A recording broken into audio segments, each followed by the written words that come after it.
What is going on, guys? Jack here and welcome to episode 26 of the Bristol Rovers Career Mode series. And in this episode we're going to start things off with Blackburn Rovers once again counter-offering 800 grand for John Joe O'Toole. But I'm just not willing to sell him for that much. It's as simple as that. If he's going to be leaving the club, he's going to be leaving for a lot more than that. At least 1 million. And that is at least a million. I know he's only worth 400 grand, but he is such a class player in-game, in the actual game when I'm playing him, that I just think he should be worth a lot more than that. And I'm pretty sure that Blackburn Rovers do go ahead and decline that offer and stop pursuing him. So it looks like he'll be staying at the club, which is good. But in a way, I guess you could say it's bad because the board has just completely ignored several requests that I've made for transfer funds. Literally, I've had no emails saying no, no emails saying yes, just nothing. No confirmation, no declining of extra funds, just nothing. They've just completely ignored me. I don't know what's going on there, but maybe that's a sign that I really shouldn't be signing players in this transfer window and I should just wait for the January transfer window. And maybe that's what I'll do, strengthen the squad then, because I think I may have enough money to sign one free agent. And yeah, we start this episode off going into a game against Swindon Town, and this was a fairly even game, I have to admit. Going into it early on, it was fairly even. We had our chances, but we just didn't take them. And Clark's here playing through Sinclair after he picks up the ball off of the midfielder. But unfortunately, once again, Sinclair can't finish the chance off. He is such a good striker. He has potential to be brilliant for us, but he's just not showing it. He's showing glimpses of it. He's got a few crucial assists this season for Ryan Brunt, setting up a few goals this season. And he is pretty good with Ryan Brunt, I have to admit, but not as good as with Clayton. Clayton's a lot better combined with Ryan Brunt, which is why I'm giving him more game time. From now on, I'm not going to be giving Sinclair as much game time because he's just not performing, and maybe that's what he needs. He just needs some time to think and realise that he's just not doing too well for the team. But we do go into half-time 0-0. It was a pretty boring first half, to be honest, but coming from our loss against, I can't remember what team it was in the last episode, but at the end of last episode, our morale wasn't brilliant. So, coming into this game, it was going to be difficult to find any chances whatsoever. And that little cheeky dink there from Swindon Town almost went in early on. I forgot to mention about that because I was too busy talking about John Joe O'Toole. But anyway, you can see we only had one shot on target. That was from Emile Sinclair. But he's just not doing the business. And I felt that Harrison wasn't either. So I thought I'd bring on Gould to spice things up because he is just electric. He just brings something different to the game. He brings something fresh to the game. If a game's not going my way, it just instantly just switches it around, I guess. And it really did show. Really did show. You can see here Emile Sinclair doing pretty good to get the ball off the defender, I have to admit, and crossing this ball in to the far post where Ryan Brunt, of course, is there waiting for the header. The easy nodding. I'm pretty sure that was the right back covering him, so that was probably why it was a simple header, because I've noticed that with the AI, they seem to bring their right backs and left backs or their full backs into the penalty area, and that gives me a very good chance to cross in the ball. And I've noticed Emile Sinclair's crossing is better than his finishing. How ironic is that? And it was a very good cross from him, though. Really good cross, in fact. Maybe I do need to play him on the right wing. I don't know. But however I play him, I just need him to play a bit better than he is at the moment. And maybe he's just not the right man at the moment for the striking position. Maybe I need to play him at the cam position. But I've got so many cams as it is. I'm running out of room for them. But, if someone does get injured, I guess that will leave some space for him to actually shine and show me what he's capable of, because I know he's a quality player. He just needs to show it.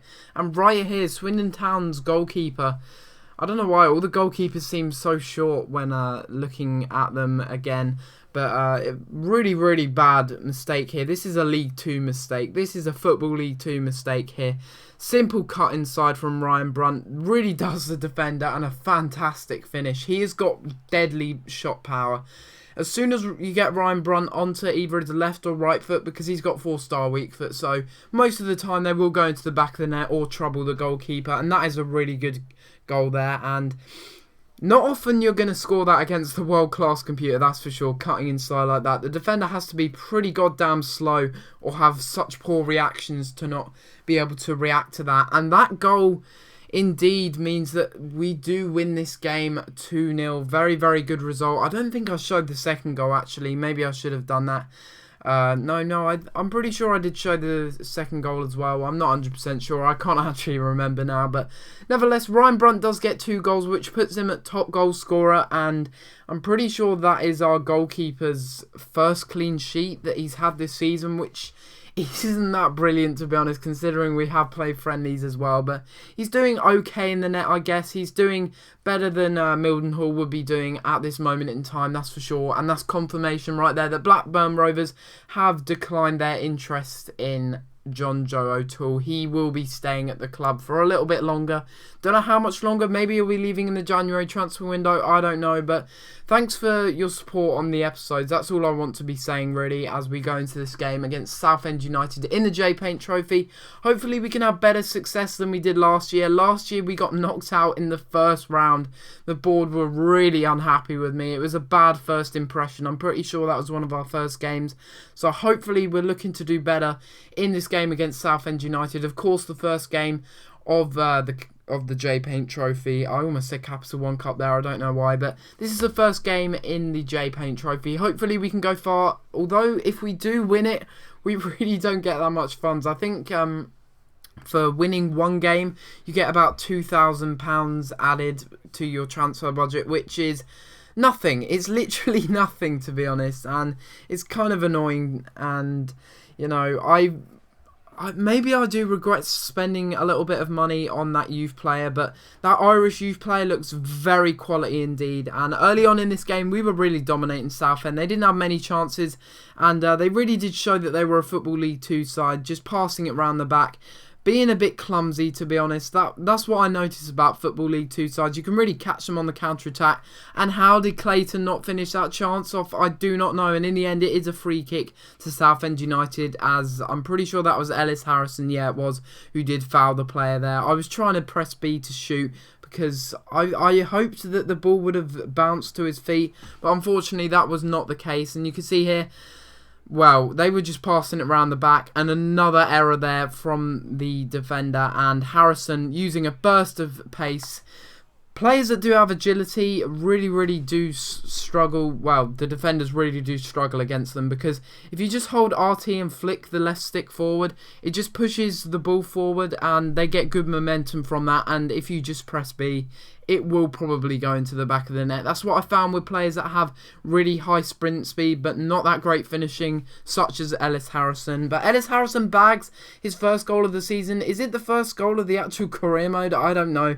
It might actually be the first goal that he scored on this career mode. If it is, well done to him. And a few minutes later, just before half-time, John Joe O'Toole having a header there.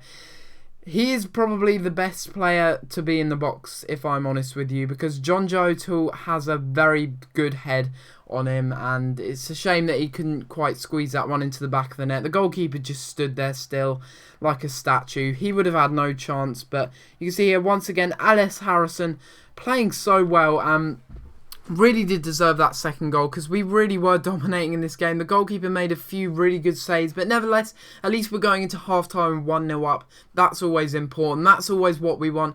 We want to be winning at half-time. We want to be winning these games, especially in the J-Paint Trophy, to prove to the board that I am better than I was last season in the J-Paint Trophy, and hopefully we can go far in it. The J-Paint Trophy is probably the most realistic trophy that or piece of silverware that we're actually going to win this year, because the Capital One Cup, we've got Barclays Premier League teams, we've got Empower Championship teams, as well as our rivals in the Empower League 1 and also in the Empower League 2. So it's not going to be easy, that's for certain. And I do take off our veteran midfielder here, Matt Gill. I almost said Jack Gill for some reason, but I bring on Shaquille Hunter, because he hasn't had any game time this season. He's not So happy about that, and that is why I did give him a new contract a few episodes ago. I didn't record it, but I gave him a new contract, and I changed his squad role actually. And usually players won't be happy with that, but he actually did seem to be happy with that. So you know that's all fine and dandy. And you can see here Durrell Berry doing some great work. Look at that through ball, really just catches out the defenders, and Max Clayton's just going to finish that every single day of the week. What a goal that is from Max Clayton, but more importantly, what an assist from Durrell Berry to have the vision. He's got awful vision, but to have the vision to pick out that and pick out Max Clayton in an open space, that is really, really good from Durrell Berry. I'm really impressed with him. He's not our first choice right back, of course, Michael Smith is, but he's still doing well when he does play. He is a sporadic first team player, but that is a great finish there from Max Clayton, and that does seal it up and end the episode at that, and we do win our first J-Paint trophy match 2-0 against Southend United, our old rivals in the Empower League 2. But guys, if you have enjoyed this episode of Career Mode and want more Career Mode from me, please like and subscribe. It really does help out my channel. Hopefully we can hit 1k subs soon, because that would just be awesome as always. And guys, if you have enjoyed it, as I said before, like and subscribe. 25 likes would be awesome, and I'll see you next time for another episode. Thanks for watching.